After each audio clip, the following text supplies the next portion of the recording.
le sais, il va bien, il tient le coup, comme il m'a dit, malgré bon, toutes ces histoires.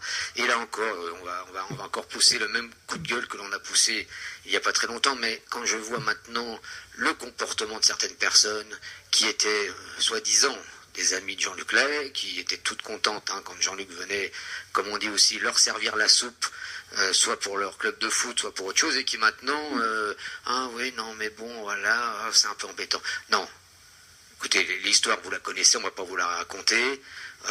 C'est peut-être, oui, on va pas dire c'est pas un coup monté, mais enfin en tous les cas c'est un coup médiatique monté en épingle par les médias, les radios, notamment RTL, et relayé bien sûr. Et comme souvent, les gens écoutent 3 phrases, lisent 3 lignes, et quand on lit les 3 premières phrases et pour faire lire le reste, alors on met des gros titres et on raconte n'importe quoi.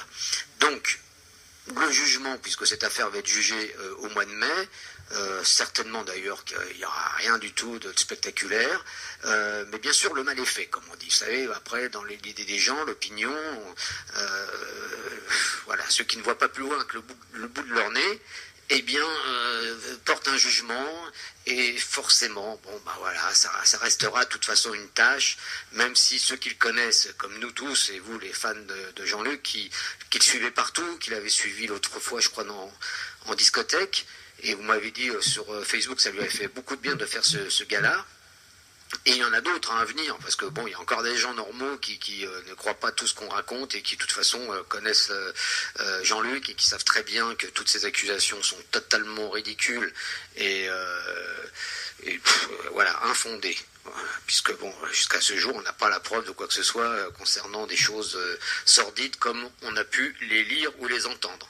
Bref, tout ça pour dire que voilà, Jean-Luc tient le coup, vous le connaissez, il n'est pas, c'est pas sa première déception dans sa vie, ni sa première, on va dire, pas condamnation, puisqu'il n'est pas condamné, mais enfin en tous les cas sa première, ses premiers problèmes avec la justice, et puis voilà, c'est une cible facile, quand on est connu, quand on plaît, quand ça marche bien, quand on a du succès.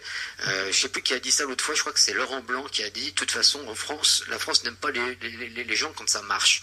On n'aime pas que les choses marchent. On veut toujours casser les choses quand elles fonctionnent, que ce soit dans la musique, dans le football ou ailleurs. Donc voilà, ça c'est un peu la mentalité, mais je pense que ça dépasse la France, c'est un peu, je dirais, l'être humain en général qui est comme ça. C'est peut-être de la jalousie. Voilà. On va écouter une chanson de Jean-Luc tout de suite. Et puis on se reparle tout à l'heure. Ne quittez pas, restez avec nous. En tous les cas, on est très content de faire ce live avec vous cet après-midi et de remettre, comme on dit, les pendules à l'heure.